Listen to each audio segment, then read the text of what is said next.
primer punto que voy a tomar es hablar sobre las etiquetas, cosa que nos ponemos de acuerdo sobre la terminología que vamos a usar.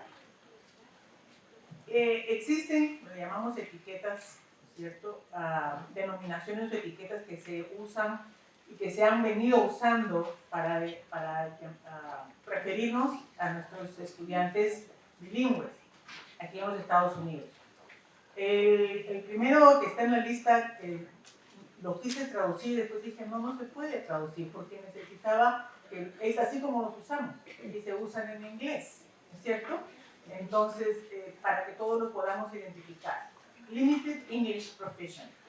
Este es un término que se está usando cada vez menos, afortunadamente, pero que todavía, sobre todo para algunos documentos oficiales del gobierno federal, se sigue usando y en algunos estados.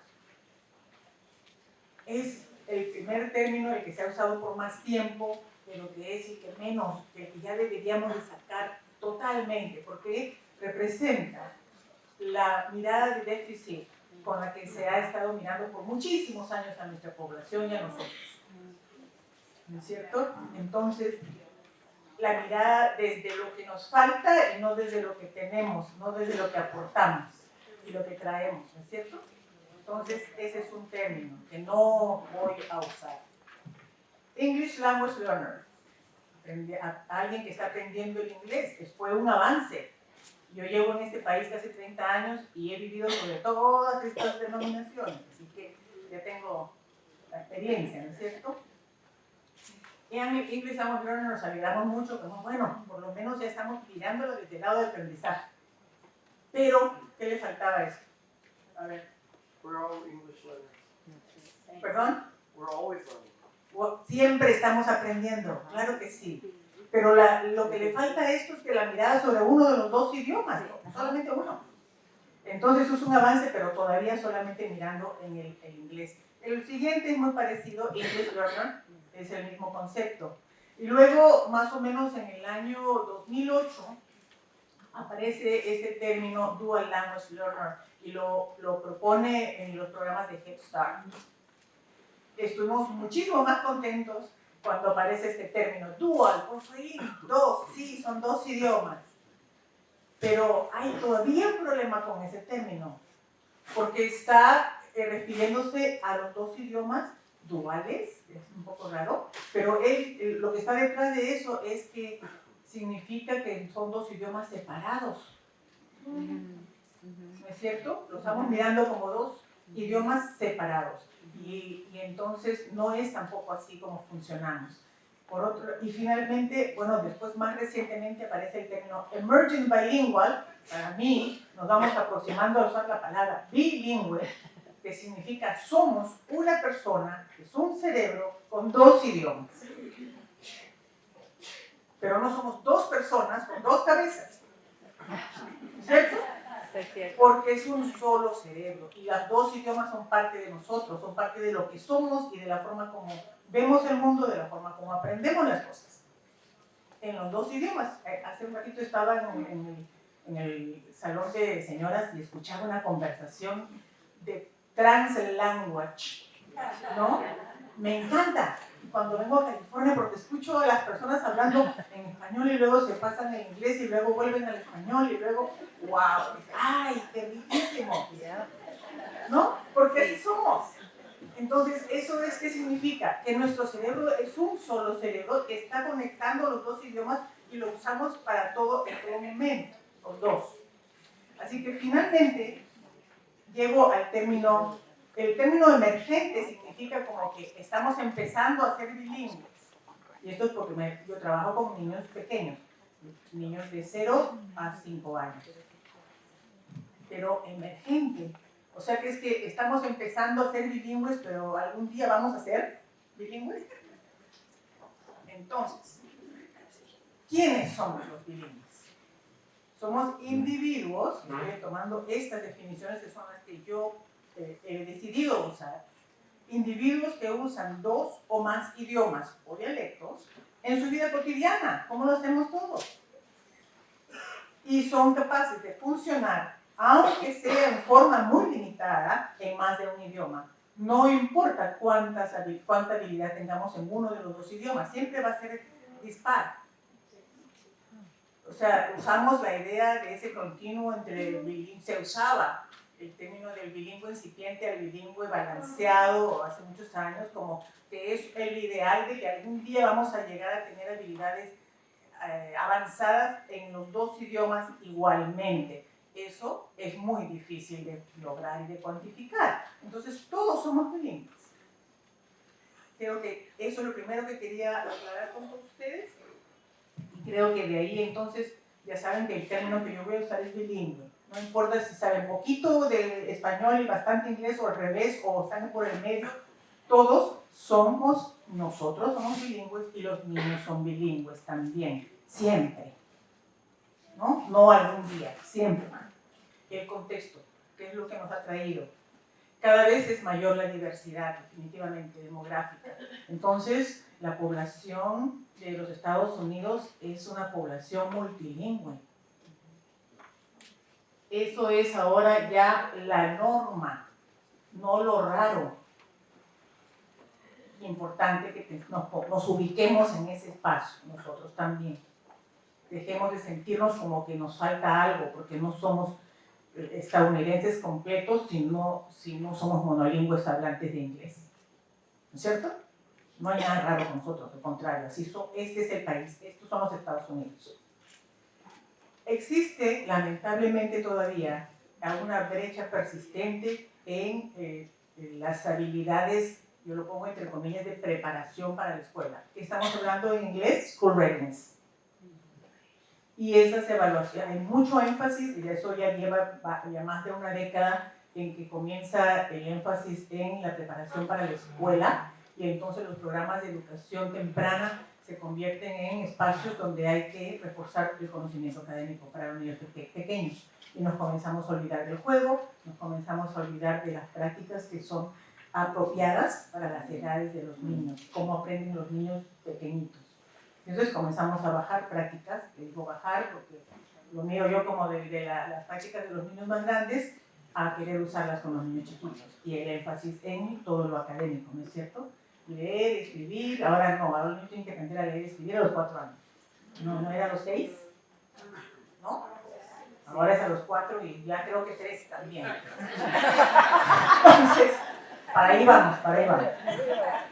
Entonces, estas otras habilidades que son tan importantes en la educación temprana, que son las habilidades sociales, el desarrollo socioemocional, ya nos hemos olvidado de eso porque ahora estamos en la brecha de la preparación, prepararlos para la escuela. Pero como quiera, esa brecha existe y está, por supuesto, mostrando que hay un déficit nuevamente en la población bilingüe, de niños bilingües.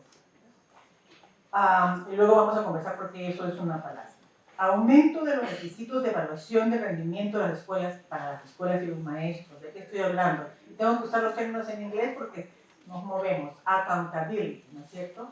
Las evaluaciones. Ahora ya llevamos como 20 años casi, creo. Uy, qué viejita que estoy, Dios mío.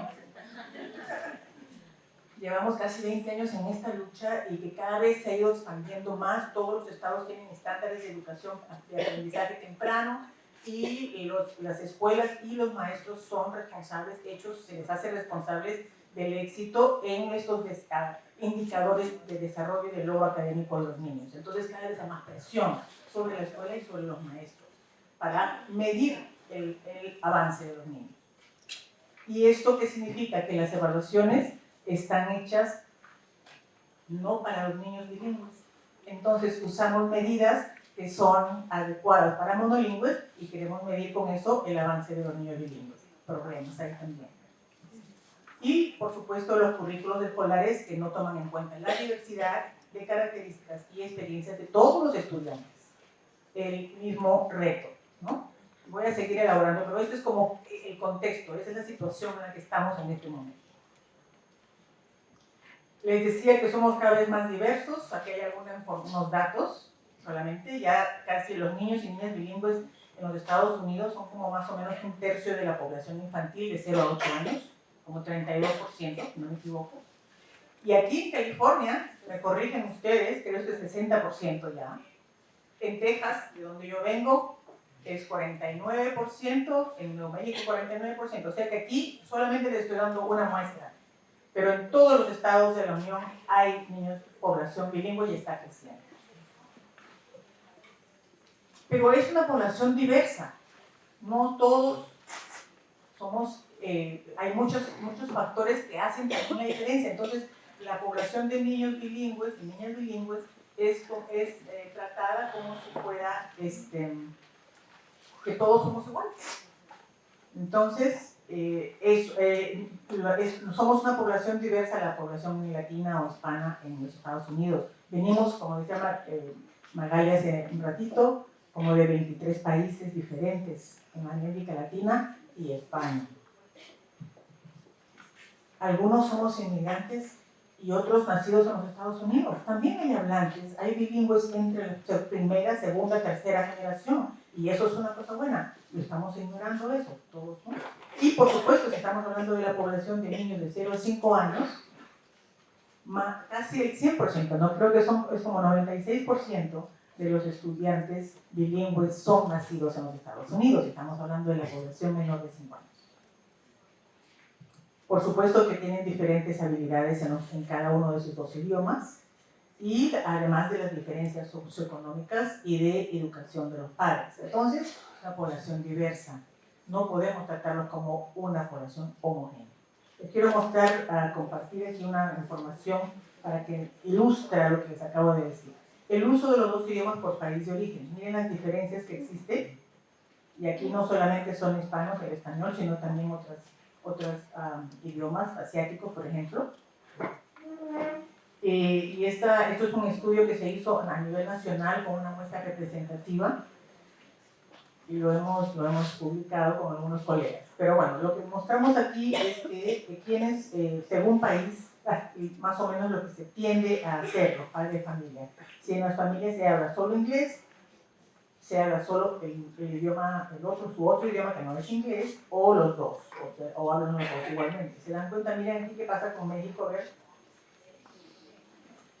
Hay mucha población de origen mexicano que habla solo inglés, pero más entre los puertorriqueños parece, que solo hablan inglés en la casa. Y aquí los cubanos hablan, a ver, bilingües, inglés, pero hay más bilingües. ¿Se dan cuenta de la diferencia? Bueno, no pueden mirar. Lo que quiero solamente es ilustrar que hay diferencias también en el uso de los dos idiomas en el hogar. Entonces los niños están expuestos a los dos idiomas en formas diferentes. Y eso, ¿qué va a hacer? También va a influenciar las prácticas que debemos usar en el aula con esos niños. O sea, no se trata de tener solamente los materiales en inglés y en español, planear de tal hora a tal hora hacemos en español, de tal hora a tal hora en inglés. No es una cuestión que viene del programa, las prácticas tienen que adaptar a los niños que tenemos en salón de clase. Pasando a hablarles un poco de lo que hemos aprendido en estos años sobre las investigaciones en general. De hecho, he tenido que hacerles un resumen de las ideas más importantes, porque es demasiado, pero creo que estas son las cosas que quería dejarles como para que ustedes lo sigan pensando e investigando. El desarrollo cerebral de un niño o niña bilingüe es distinto del de un niño monolingüe. ¿Cierto? Y algo importante que sea en las investigaciones de los últimos 10 años es que se ha encontrado que ya se sabía que el funcionamiento del cerebro era diferente, pero lo nuevo es que la estructura del cerebro cambia, físicamente el cerebro cambia. Luce diferente el de un niño bilingüe que el de un niño monolingüe. Entonces, estoy presentándoles todos estos puntos para poder entender por qué la educación de los niños bilingües tiene que ser diferente, tenemos que hacer estrategias curriculares y estrategias instruccionales diferentes porque es de los monolingües. No podemos tener expectativas del desarrollo y del aprendizaje de un niño bilingüe que son las mismas como lo haría un niño monolingüe. ¿Me van a entender? Sí. ¿Cierto? Ya. Entonces, a eso quiero llegar. Estoy dándoles a ustedes la información de por qué. ¿Existen ventajas cognitivas para los bilingües? Sí.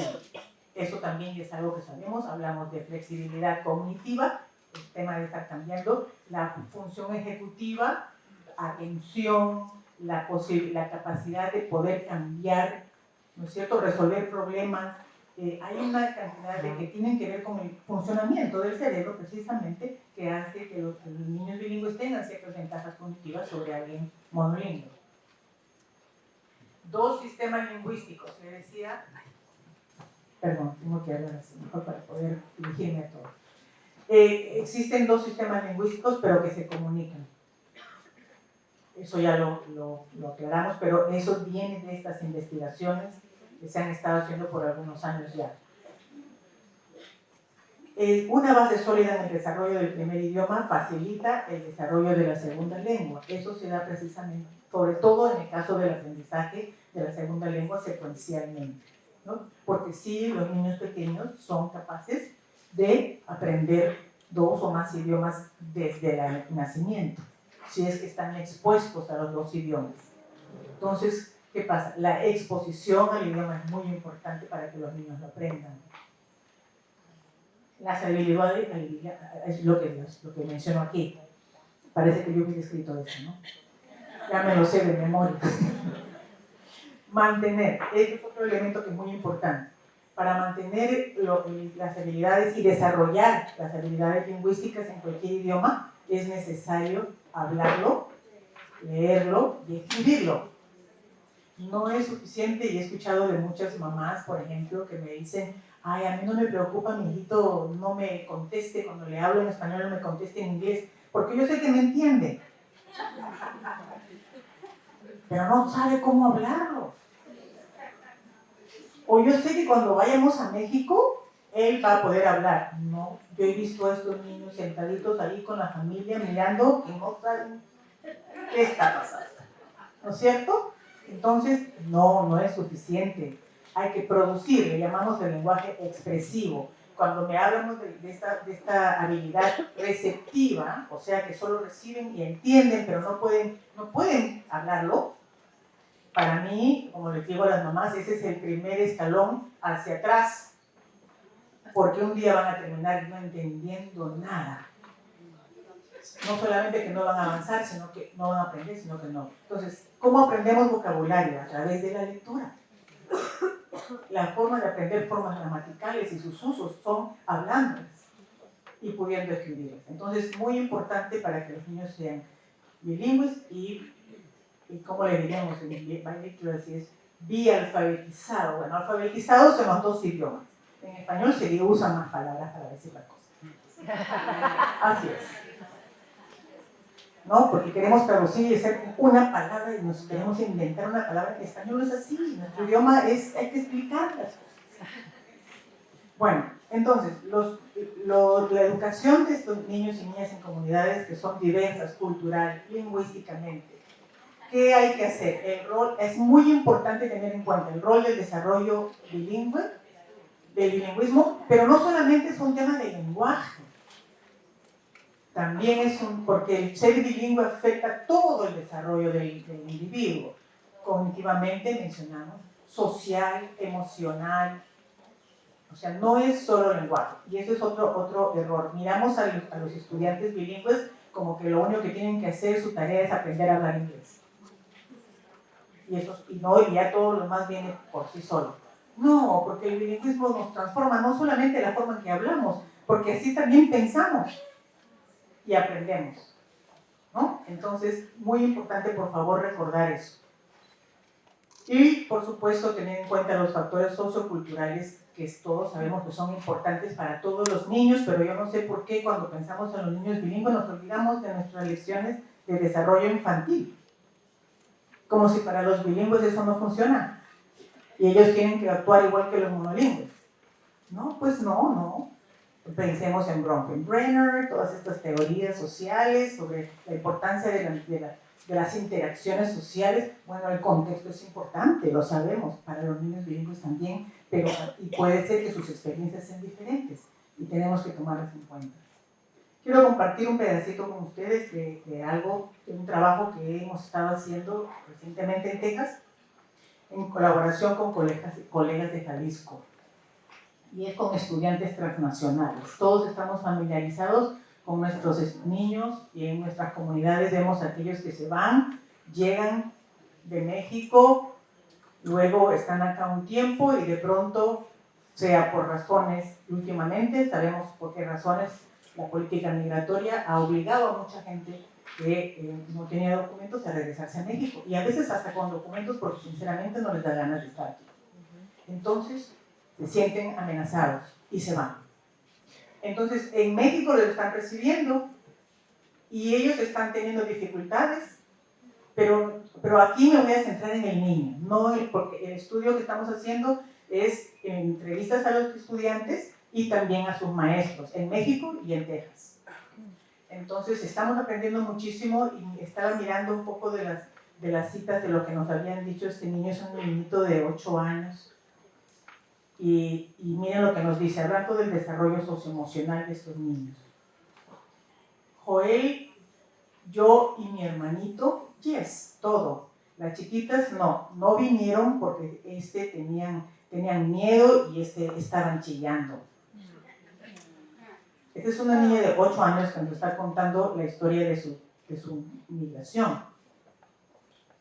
Aquí luego nos dice, ¿y cómo? Y la pregunta, ¿no? Preguntamos, ¿cómo te sentiste tú cuando te mudaste a otro país? Estas son entrevistas en Jalisco. ¿Cómo te sentías? Como nada. ¿Qué significa como nada? ¿Qué significa? Como que no quería chillar, no quería hacer nada, porque me traje mi tablet y mi iPad.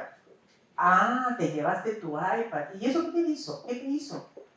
Me hizo que no me acuerde de mi papá y mi mamá.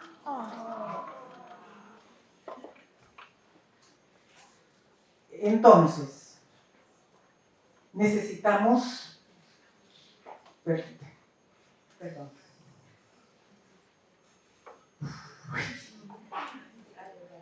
Perdón, bueno, yo sinceramente creo que estamos dejando de lado la humanidad que existe, que tenemos que tener para poder educar a estos niños. Y es muy importante que lo tengamos en cuenta. No necesitan. Mi propio hijo que vino a este país en una situación privilegiada, porque no, yo vine a los Estados Unidos a estudiar mi doctorado, escapando de la violencia política en mi país, pero logré la forma, era profesional, me puse en la universidad y bueno, aquí me tienen después de casi 30 años. Y ese niño que tenía ese apoyo y ese respaldo, digamos, entre comillas, pero era un niño pequeño. Cuando tuvo 17 años, yo le pregunté, estaba preparándome para hablar a un grupo así como ustedes ahora estoy hablándoles. Y le dije, hijito, si tú pudieras mandarle un mensaje a las maestras con las que voy a hablar mañana, ¿qué quieres que yo les diga? Y me dijo, se pensó un momentito, tenía 17 años, estaba en secundaria. Yo le diría que se aseguren de que los niños sean felices. Y yo me quedé sorprendida, ¿pero qué significa eso? Yo no tengo ninguna, I don't have any happy memory, le voy a decir en el idioma que él me lo dijo, I don't have any happy memory of my elementary years. Yo me quedé chocada porque soy su mamá y lo he visto y siempre lo veía contento en casa.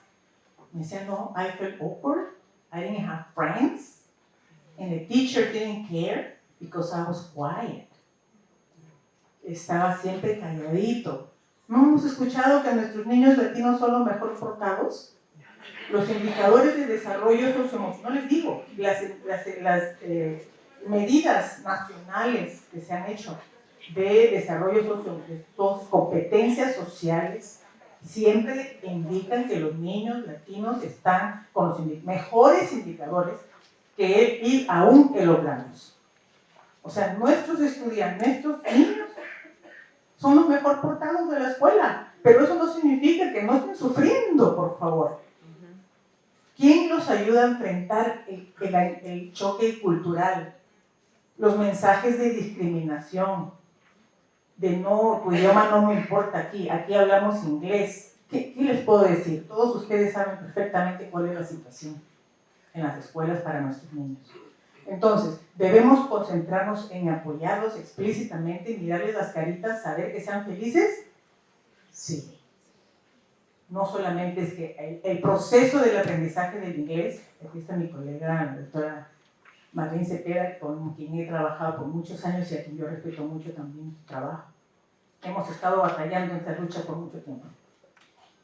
Y en unos años atrás estuvimos haciendo un trabajo de investigación y una revisión de la literatura porque queríamos encontrar qué se había investigado sobre el desarrollo socioemocional de los niños bilingües. Y yo le decía, oye, pero tenemos que encontrar algo que tenga que ver con estos procesos socioemocionales que están involucrados con el aprendizaje del segundo idioma. Lo que nos parece que tiene sentido, pero créanlo, no había nada. O sea, a los investigadores de la academia no nos importa, y en las escuelas tampoco, porque si no estaríamos investigando este tema, nos estaríamos preocupando más por poner esas investigaciones que nos ayuden y nos guíen en cómo poder trabajar y apoyar el desarrollo socioemocional de los niños bilingües. Así que ahí tenemos tarea todavía pendiente. Entonces, los retos principales para una educación con equidad, que es el tema que nos ha reunido hoy, son los enfoques, la existencia de enfoques deficitarios en la educación de estudiantes de grupos raciales, étnicos y lingüísticos diversos, y un currículo con predominancia de una visión occidental, lo que quiere decir monolingüe, y de la cultura dominante o de la cultura de los niños, gente blanca de clase media. Entonces, les doy un ejemplo de una escuela en Texas. Estaban usando, no voy a dar el nombre del currículo porque no creo que debo hacer eso, pero me voy a un salón bilingüe que estaban dando oficialmente, o sea, un programa de educación bilingüe, y le llaman allá One Way. Ahorita les voy a explicar cómo son esas denominaciones, pero el tema es que los niños ahí son bilingües y es el programa de educación bilingüe. La maestra en pre-kindergarten estaba usando un currículo que era el oficial que el distrito escolar había comprado. ¿Y cuánto dinero se gastan en esos currículos? Ay, se gasta, hay mucha gente que gana mucho dinero con todo esto. Y entonces, pero en el aula bilingüe estaba con un currículo porque era el que el distrito escolar había decidido usar, pero no estaba disponible en español. Y ella tenía que estaba con los niños bilingües en español. O sea, la maestra tenía que tratar de traducir como ella podía el contenido para sus lecciones. Y el contenido de las lecciones, por supuesto, es traducir algo que está hecho para otra población, no va a servirles a nuestros niños, ¿no es cierto? ¿Cómo se conectan? ¿Cómo hacemos que la enseñanza sea contextualizada si estamos usando currículos que no han sido hechos tomando en cuenta ni los ejemplos, ni las actividades, ni las figuras de los libros? Nada refleja la población de los niños bilingües. Bueno, esa es la situación y es ahorita que está pasando eso. Yo estoy segura que aquí en California están muchísimo mejor porque las veo ustedes aquí sentadas y sentados, ¿cierto?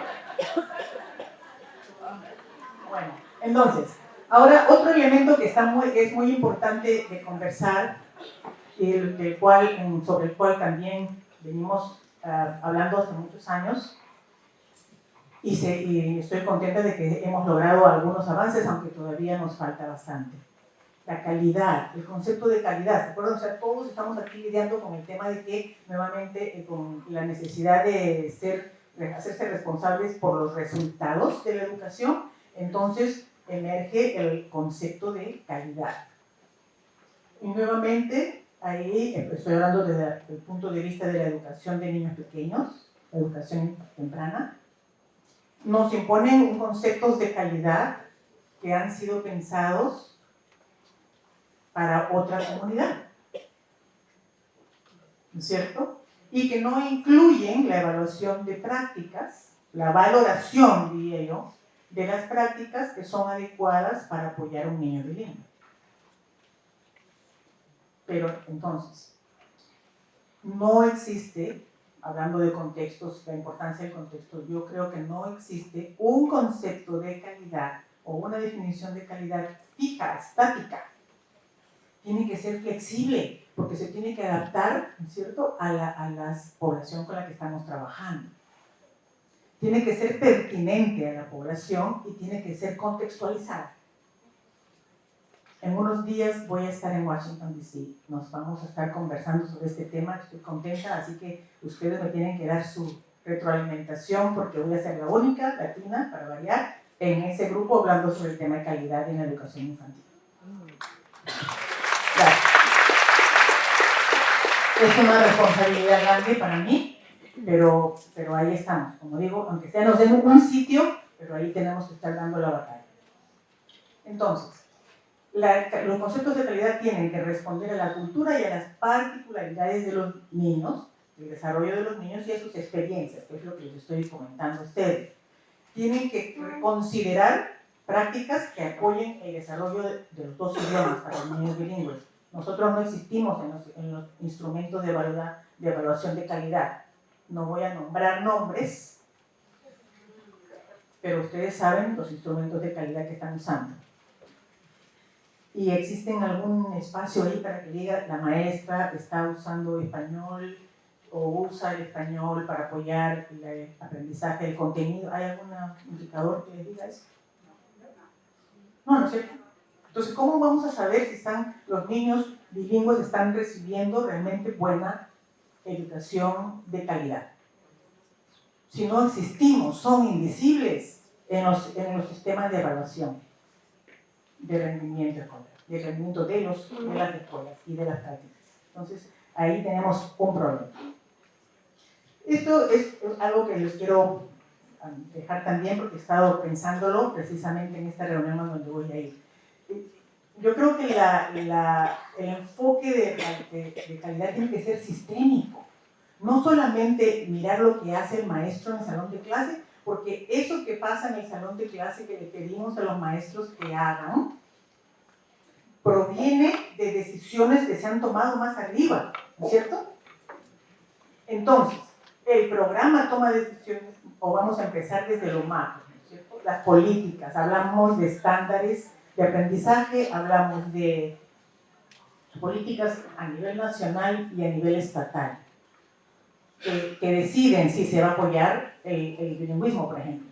Vamos a tener programas bilingües. Entonces, si hay una decisión política de que se van a crear programas bilingües, entonces, ¿qué va a pasar? Va a haber dinero, presupuesto, para que se puedan crear esos programas y se puedan contratar maestros bilingües. O sea, viene desde bien arriba. Y luego, si tenemos esas maestras, vamos a recién llegar al salón de clase para ver si están preparadas, si están recibiendo el apoyo para que puedan hacer un buen trabajo con los niños, si saben todo lo que tienen que saber, o sea, hay que darles capacitación.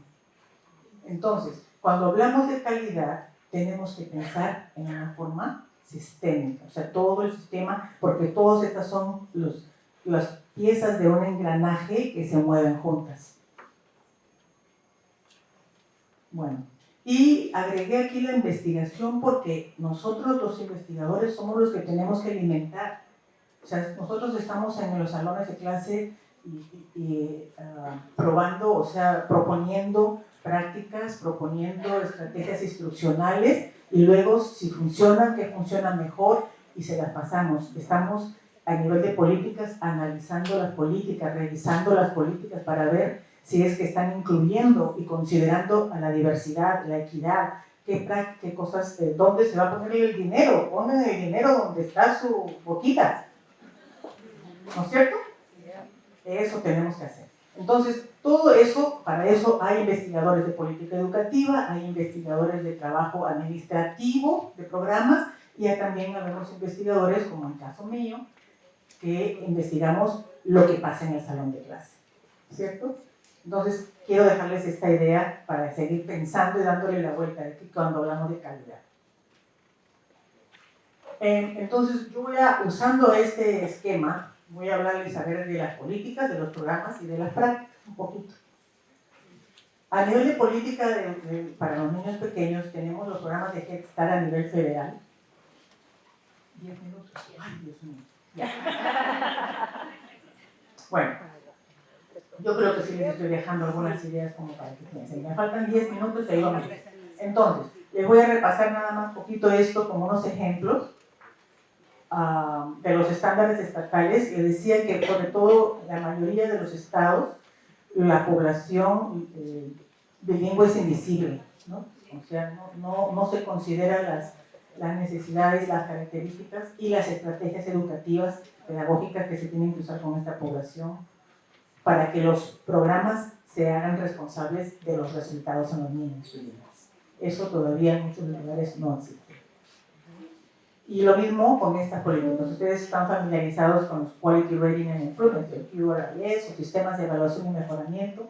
También, aquí les pongo unos ejemplos. Por ejemplo, podrían incluir esos programas, darles puntos o valorar a los programas que contratan maestras bilingües o que ofrecen capacitación sobre desarrollo bilingüe y educación multicultural, ¿no?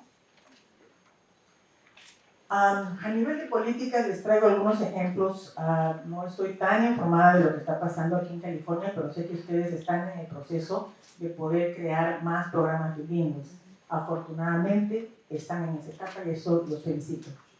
Entonces les traje unos ejemplos de lo que pasa en otros estados. En Texas, por ejemplo, según la política del estado, si en un distrito escolar tiene matriculados 20 o más niños bilingües, que están en el mismo grado, entonces la escuela debe ofrecer un aula de educación bilingüe, un programa de educación bilingüe.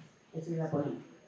Quiero hablarles también del tema de la preparación de maestros y la idea fundamental que quiero comunicarles sobre esto es que yo sé que en muchos estados existen las certificaciones para maestros bilingües, lo cual es importante, pero la idea que yo tengo, creo que debido a la cantidad de niños bilingües que existen ya en el país, todos los maestros tienen, independientemente si van a especializarse en ser maestros bilingües o no, todos tienen que tener algún nivel de conocimiento de cómo trabajar con un niño bilingüe, porque los tenemos en nuestro salón de clase, aunque los hayan catalogado como hablantes monolingües de inglés. Hay muchos niños que ya son bilingües y de repente es uno de esos distritos escolares donde no hay más de los 20 que dice, ¿no? Para crear el aula bilingüe. Entonces hay menos de 20, esos niñitos están en algún lado, en algún salón de clase. Entonces yo creo que ya a estas alturas, dada la demografía del país, los programas de formación docente, de formación de maestros, deben de incluir algún tipo de contenido que sea básico de cómo trabajar con niños bilingües, todos. Ya que les muestro aquí un poquito de un trabajo que hicimos en Texas también, para que vean, les voy a mostrar rapidito. Miramos los datos, revisamos los planes de estudio de 29 universidades de las demás alto, digamos, calificaciones en Texas, para ver cuánto contenido tenían en sus cursos que ofrecían, que tenían que ver con diversidad cultural y lingüística. Y miren lo que encontramos. Entonces aquí es por créditos, porcentaje y número de horas, ¿no?, de crédito. Y entonces en los programas de educación general, por supuesto, miren, 9%. Y va subiendo conforme vemos, este es el programa de bachillerato en inglés como segundo idioma del Bachelor's Degree. Inglés como segundo idioma, ISL. Nosotros sabemos que cuando hay una persona que saca una certificación para ser maestro de inglés como segundo idioma, esa persona no tiene que ser bilingüe. ¿No es cierto? Entonces, es por eso que miren, 24.5%. Y lo que más me sorprendió fue que aquellos que están dando la certificación de profesor bilingüe, miren, debería de ser por lo mínimo la mitad o más. O sea que no estamos bien ahí tampoco. Tenemos que trabajar más en dar más contenidos, como les digo, en la preparación de los maestros. Les quiero decir algo, sin embargo, porque sé que los programas de enseñanza dual están proliferando. Entonces, y eso es bueno, porque tenemos más programas, ¿cierto? Pero al menos les comparto, como lo están desarrollando en Texas, los niños, o sea, es 50% de hablantes monolingües de inglés y 50% de hablantes monolingües de español, o casi monolingües. Bueno, y déjenme que les digo que casi esos hablantes casi monolingües de español son muy poquitos, porque todos nuestros niños latinos crecen en este país, nacen aquí, crecen y saben algún tipo de alcance en inglés. Entonces, Eso significa que si los niños tienen habilidades en inglés, no van a tener acceso a un programa de aprendizaje dual. O sea, ¿quiénes realmente? O sea, son niños bilingües que no tienen acceso a un programa de educación bilingüe. Pensémoslo de esa manera, ¿no? Nos emocionamos mucho porque es importante que haya los programas duales, pero volvamos y miremos los requisitos para entrar en esos programas. Necesitamos que no sean tan limitados, porque tenemos entonces un montón de niños, muchos niños bilingües que no tienen acceso a educación bilingüe. Hemos estado evaluando, tenemos un grupo de niños que lo estamos evaluando y hemos en desarrollo, ¿no? Pero tenemos un protocolo para decidir su habilidad en inglés. Entonces, si fallan 80% de la prueba en inglés, entonces le hacemos toda la evaluación en español. Y entonces tengo el caso de aquí unos niños que fallaron en el pre, ¿no es cierto?, de screening, y se supone que no hablan suficiente inglés, pero cuando les hemos comenzado a preguntar los colores, han comenzado a hablar como loritos, hablar un montón de inglés, como cualquier otro niño monolingüe.